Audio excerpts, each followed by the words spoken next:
안녕하세요. 최우성 훈련사입니다. 오늘은 문제 행동이 있어가지고 교육을 하기 위해서 찾아오시는 분들 중에 훈련소와 방문교육 고민하시는 분들이 계셔가지고 이거에 대해서 한번 말을 해볼까 합니다. 물론 훈련소 입소의 장단점도 있을 거고 방문교육의 장단점이 있을 거예요. 그렇기 때문에 요것들을 말을 해볼 거고 보호자님들께서 선택할 때 조금이라도 도움이 될 수 있도록 도와드리겠습니다.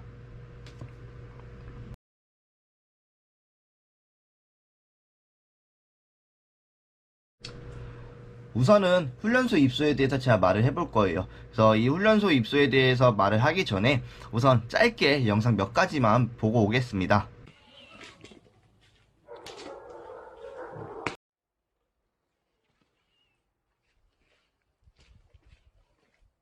굿보이. 굿. 옳지. 옳죠. 왕.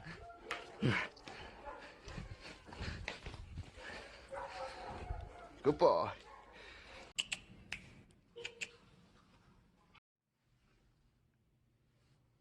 옳지. 기다려. 기다려. 기다려.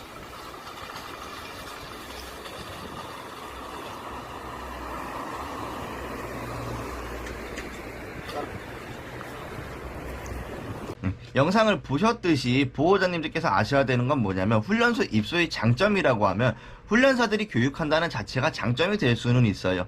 조금 더 아이들을 많이 다뤄봤고 길들일 줄 아는 훈련사들이 아이들을 3개월 정도라는 시간 동안 4개월 정도라는 시간 동안 기간을 정해놓고 길들인다는 거예요.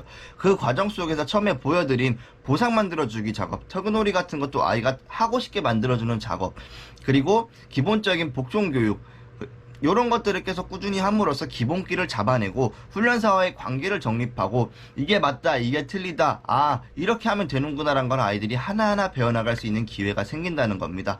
그래서 장점이라고 한다면 좀 더 체계적으로 많이 해본 숙달된 전문가들이 교육을 해가지고 아이를 교정시킨다고 말을 해드려요.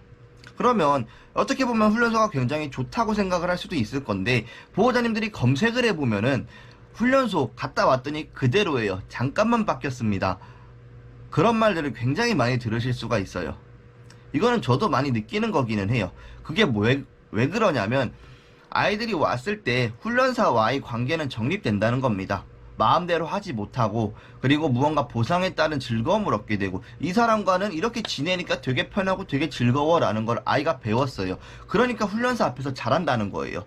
근데 보호자님들은 2, 3개월 동안 다시 떨어져 있었다가 다시 아이를 받아왔는데 아이가 보호자님을 따를 이유가 더 사라진다는 거죠. 관계가 개선되지가 않았다는 거예요. 그냥 다시 얘네? 내 맘대로 해도 되는 애네? 해볼까? 다시 점점 올라와요. 그래서 요거 같은 이 단점 같은 경우 이걸 없애려면은 보호자님들께서 꾸준하게 훈련소에 방문하시는 게 필요합니다. 근데 보통은 다 맡겨놓고 안 와요. 한 달에 한 번 오면 많이 온 거예요. 배우러 오셔라 이렇게 말하는데 잘 안 오세요.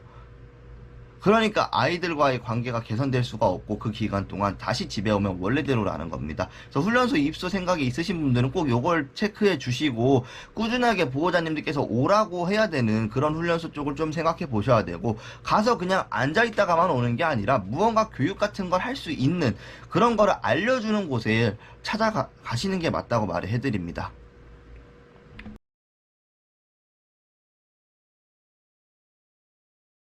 이번에는 훈련소가 아니라 방문교육에 대해서 말을 해볼 건데요. 이것도 장점과 단점이 분명히 존재하겠죠. 이걸 말하기 전에 우선은 영상 잠깐만 보고 오시겠습니다.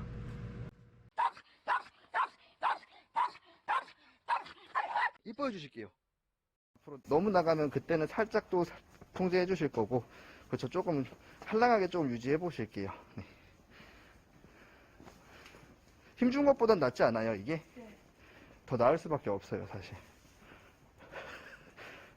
네, 영상을 보시면은 제가 옆에서 보호자님 옆에서 계속 무언가 말을 하고 무언가 계속 소통해 나가고 있다는 걸 보호자님들은 느끼실 거예요.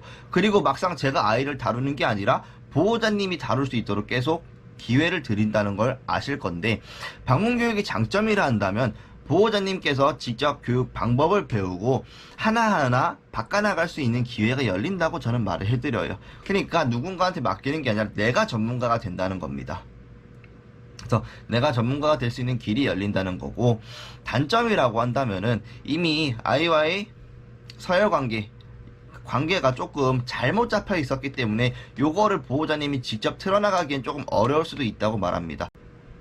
그렇기 때문에 체계적으로 보호자님께서 아이를 교육하는 게 필요하고, 시간도 상대적으로 훈련소보다 오래 걸릴 수 있습니다. 뭐 짧으면 뭐 몇 달 내로, 그리고 진짜 빠른 애들은 뭐 한 번 만에 바뀌는 애들도 있기는 한데, 그거를 기대하시기는 어렵고 6개월에서 1년 정도는 내가 고생을 해야 된다라고 좀 다가가 주시는 게 필요해요. 요게 좀 단점이라고 말을 해드리고요.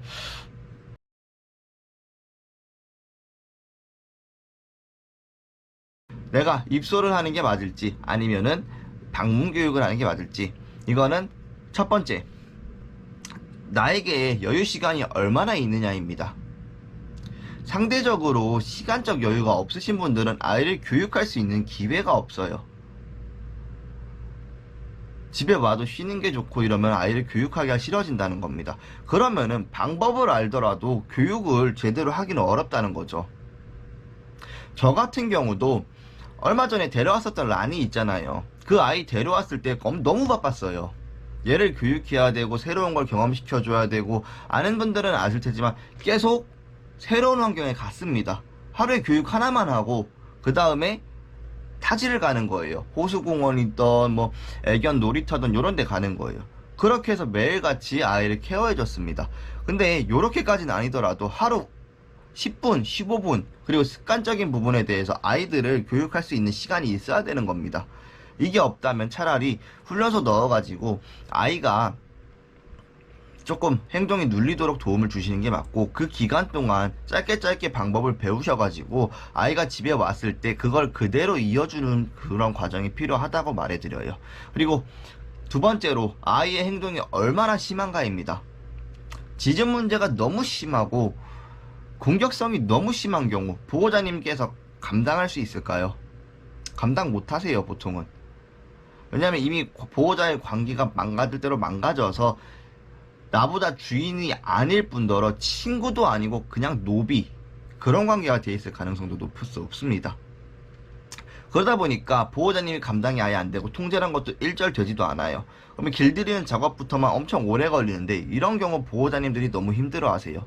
공격성 같은 경우는 더 심해요. 잘못하면 사고 위험이 너무 큽니다.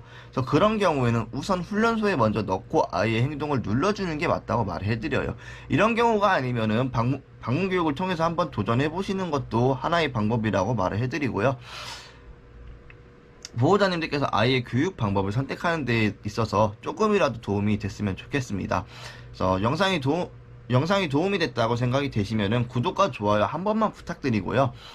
제가 이제 7월 중순부터는 조금 보호자님들 영상을 찍기 위해서 자원받을 생각이에요. 그래서 그 부분에 대해서 관심이 있으신 분들도 조금만 기다려주시면 감사하겠습니다. 감사합니다.